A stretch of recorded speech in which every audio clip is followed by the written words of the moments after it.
Hey everybody, what's up? Welcome back to the channel. Welcome fellow modelers.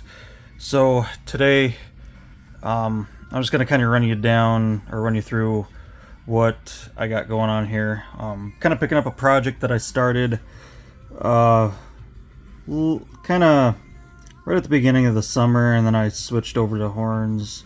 So all this stuff kind of got put on hold for a little while, but we're back. I'm servicing some of the units that I ran. Excuse me. That I ran a long time ago. Hadn't been clean in a long time, and I had quite a few hours on these units. So I'm kind of going back through everything. Pretty much everything that I have done on the other shelves. Kind of going through just pretty much maintenance-wise, cleaning inside and out, cleaning contacts, cleaning the gearboxes out, removing old lubricant, putting in new lubricant, and just kind of doing a overall checkup on all the units. So right here, I have a couple of my Kato Union Pacific AC 4400 CWs. Yeah. And pretty much what I'm doing here is taking care of some things that I've neglected for a long time. I'll show you guys on this unit because I haven't worked on this unit yet. The wheels, I actually used to do. I don't do it anymore. I used to do a two-part weathering process on the wheels. I would paint them, and then I would apply a custom pastel mix. I would apply it wet and just let it dry naturally. I wouldn't spray anything on it. And just over the years of running, some of it's kind of gotten wore off and chipped and got oil on it and stuff like that. And makes the wheels pretty dirty too, especially with having that loose pastel on there.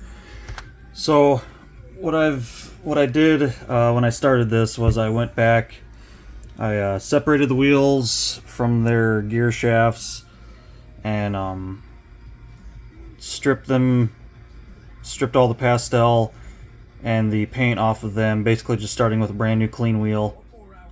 And when I go back and weather these, I'm just going to do I can't remember offhand what the name of the color is, but I have a paint color that I like to use for these. I think it's railroad tie brown. Looks pretty good on these, so I will repaint these and not do the pastel option this time. It'll just be easier just to paint them, and they'll still look good. So I have those off. I am working on cleaning the gears. All these all the idler gears here are cleaned up. This is for both truck sets I got in pieces here, and I still have yet to clean these ones up here. Basically what I do for cleaning, there's a couple different options you can do. One thing I like to use is rubbing alcohol, 70 or 91%, it doesn't matter. Just anything to kind of break down some of that. I've used hot soap and water in the past too, and just soaked the parts. But right now that's just what I'm doing, kind of dipping paintbrush that I don't use for painting anymore. Dip it and then just hold the part and brush the stuff off down onto the paper towel. Just try to get all the crap out of the teeth. Get a lot of crud over the ears that builds up right at the base of the gear, right in between the teeth. Cleaning out these contacts. I actually used Q-tips and lacquer thinner to clean out those holes really well. I use lacquer thinner on some stuff. You definitely want to watch out with lacquer thinner. It's a really good paint stripper, and it's a really good parts cleaner, but do not use it on plastic. It likes to eat plastic and will actually melt and deform plastic. So parts like the gearboxes themselves and the inside, I use the rubbing alcohol. that has no effect on the plastic and cleans it really well. So that's kind of what I use for that. You guys can see the size of the truck frames. And of course it's Kato, so everything is really nice, really simple to take apart. I wish Athearn and Walther's stuff was this nice to take apart, but Kato, I think I've talked about this in the past, I really like Kato. They have a fantastic design, even for the modulation on their shells, how everything is molded and pops in place and fits together nicely. Their hand railings aren't always the best. They don't always go on the straightest, but I can live with that. These two units, you can see I applied a aftermarket detail for the PTC antenna boxes up top. Other than that, everything else is stock. These aren't brand new, but they're somewhat newer within the last, I don't know, 8 years or so. So they have nice detail. They come with the MU cable, working ditch lights, the cut lever, the nice plow detail, air hose, MU cables, or MU hoses, all individual grab irons. I love these sets. And you guys can kind of see some of my weathering on there. That I did that with dry brush pastel and a matte coat over. For the vents, for like all of the air filters, some of the grates in the back here by the by the compressor, I went and filled those with black, and as I was painting, I went with my finger and wiped away the black off of the ribs of the vents. I found that to be a good way. I do that with a lot of my locomotives. I'll go and paint those and wipe as I paint. I found that going back after the paint's dry and trying to scrape that off, you wind up ruining the paint that's on those vents. So if you wipe it away right away with your finger, it seems to come out pretty nice. Has a nice little K3LA style horn. I do do a lot of heavy weathering down into the exhaust with black paint and black pastel quite heavily in there in those areas. You guys can see the back end, a little bit of soot on the back. I paint the spare knuckles.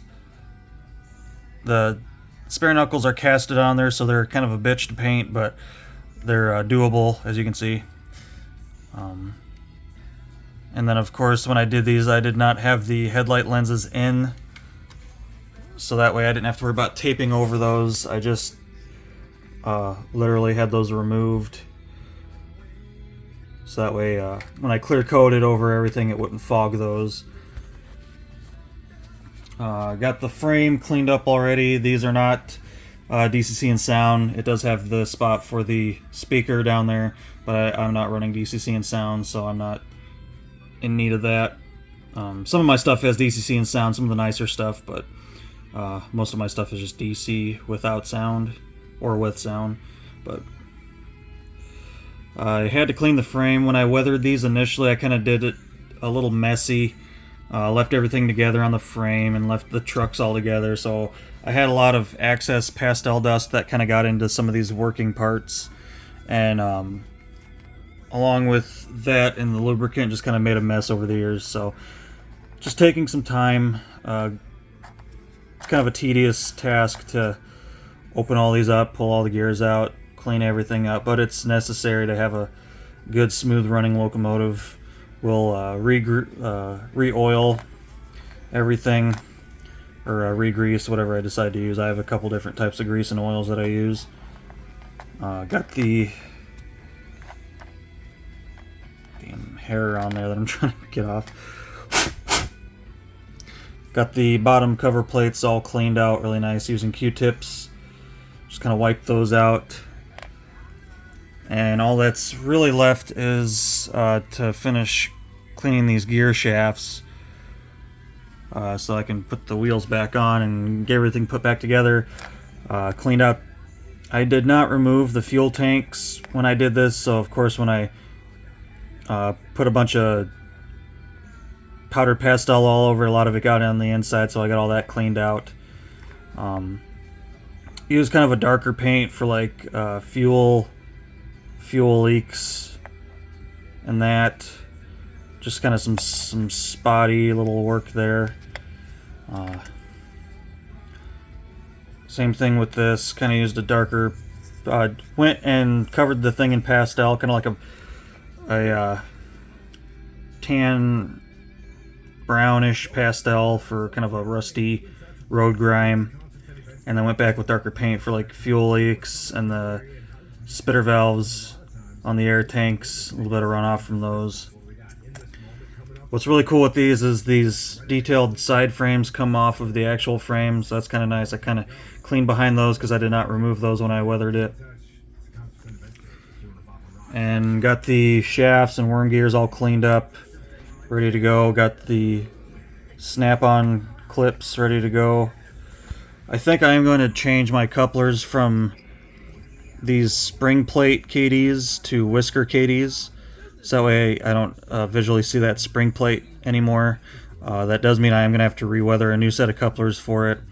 When I get this back together, I don't think I'm going to worry about weathering the wheels and couplers right now. I might paint them prior to, just to have that done, but we'll see. And then once this unit is done back together, then we can start on this one. I'm trying to be a little bit nicer to myself. Normally I like to tear apart 100 of these and have parts scattered all over hell, and just kind of run out of room and get a little too much, and I run out of room for stuff. So I'm doing my best to not take on too much and just kind of put a lot of focus into each unit, so that way I know everything's clean. I'm not like trying to mass produce anything and rush myself here. So we're right at the end of the summer here, so I have the whole winter to mess around with a lot of this stuff. But just kind of do a little video on what I got going on here and kind of what you guys are going to see. I have a lot of units. Some of these I have to put together. Some of them are ones that I've had that I need to take apart and clean, so you guys will kind of see a mix of, you know, if I get kind of burnt out on cleaning, I'll go and put one together and do stuff like that. So that's pretty much it for this video, guys. Just a little insight to what I got going on right now with the model railroad stuff, and hope you enjoy this kind of stuff. I know some people think it's kind of boring, but I do like doing maintenance on these, cleaning them, kind of showing you and telling you my weathering techniques on some of the stuff, just in case you guys were curious about that. And eventually I can do a video on like what I use for weathering. I can kind of lay everything out and kind of show you guys what I use. So if that is something that anyone would be interested in, I can do that. So that's it for this one, guys. Just a short little video on kind of what I got going on right now. So let me know what you think in the comments. Until next time, take care.